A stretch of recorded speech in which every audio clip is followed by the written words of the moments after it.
मेरे सामने जो ये खूबसूरत लड़की खड़ी है उसे मैंने अपने स्कूल के दिनों में रिजेक्ट कर दिया था, क्योंकि उस टाइम मुझे इसके जूतों की गंदी बदबू बिल्कुल भी पसंद नहीं थी। उस टाइम इसने मुझसे कहा भी था कि वो इसका बदला एक दिन जरूर लेगी, और आज वही लड़की मेरी कंपनी की सीईओ बनकर मेरे सामने खड़ी है। अब हुआ ये था कि गू चेन आराम से ऑफिस में कामचोरी के मूड में बैठा था कि तभी उसके दोस्त ने खबर दी कि कंपनी में नई आइस क्वीन सीईओ आने वाली है, इसलिए थोड़ा संभल कर रहना। गू चेन ने भी मजाक में कहा कि कोई नई सीईओ पहले ही दिन उसे पकड़ने थोड़ी आ जाएगी, मगर अगले ही पल जैसे ही उसने सामने देखा उसके पैरों तले जमीन खिसक गई। सामने वही लड़की खड़ी थी जिससे उसे बिछड़े पूरे 6 साल हो चुके थे। उसे यकीन ही नहीं हो रहा था कि उसकी स्कूल वाली दोस्त आज उसी कंपनी की सीईओ बनकर सामने खड़ी होगी। उधर ये शेन के मन में भी पुरानी यादें ताजा होने लगी। उसे अपना पहला प्यार याद आया जब उसने गू चेन से अपने दिल की बात कही थी और उसने साफ इनकार कर दिया था। उस समय उसने मजाक में मोजे धुलवाने वाली बात भी कही थी, लेकिन जवाब में सिर्फ रिजेक्शन मिला था। अब उसने मन में ठान लिया था कि इस बार हालात अलग होंगे। उसने खुद को शांत किया और सोचा कि अगर वो बिल्कुल नॉर्मल बिहेव करेगी तो शायद गू चेन उसे पहचान ही नहीं पाएगा। लेकिन अगले ही पल उसने गौर किया कि 6 साल गुजरने के बाद भी जब गू चेन घबराता है तब सामने वाले की आंखों में देखने से बचता है। उसकी वही पुरानी आदत अब भी बिल्कुल नहीं बदली थी।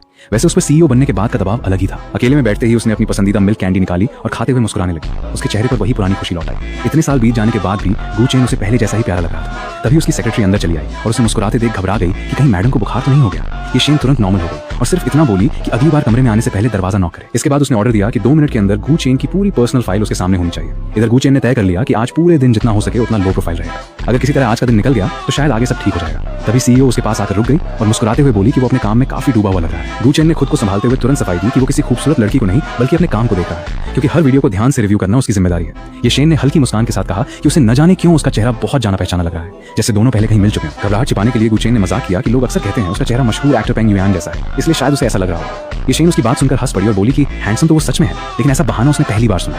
उसी पल गू चेन समझ गया कि वो शुरुआत से ही उसे पहचान चुकी थी और अभी तक बस उसका रिएक्शन देख रही थी। उसने फिर भी अनजान बनने की कोशिश की और पूछा कि शायद सीईओ किसी और को समझ रही है, मगर ये शेन ने बिना झिझक उसे याद दिलाया कि 6 साल पहले उसी ने उसका प्यार ठुकराया था और वो पूरी रात रोती रही थी।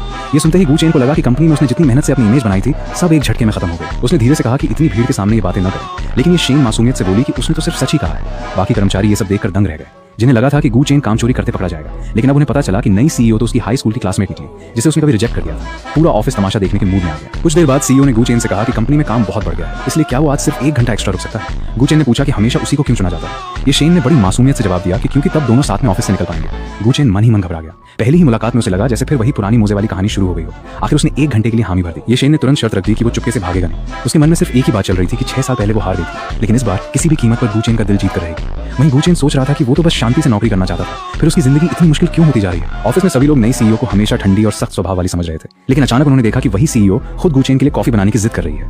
वो उसे प्यार से चेन चेन कहकर बुलाने लगी। ये अजीब सा नाम सुनकर गू चेन खुद भी असहज हो गया और बोला कि इतनी छोटी बात के लिए सीईओ को परेशान होने की जरूरत नहीं। मगर ये शेन ने हंसते हुए कहा कि बॉस अगर अपने एम्प्लॉय का ख्याल रखे तो इसमें गलत क्या है। गू चेन चाहता था कि वो किसी और एम्प्लॉय पर ये मेहरबानी दिखाए, लेकिन ये शेन ने उसकी एक नहीं सुनी और खुद कॉफी बनाकर उसके सामने रख दी। गू चेन ने जल्दी से धन्यवाद कहा और उम्मीद की कि अब वो अपने ऑफिस में लौट जाएगी, लेकिन ये शेन वहीं उसके पास बैठ गई। अब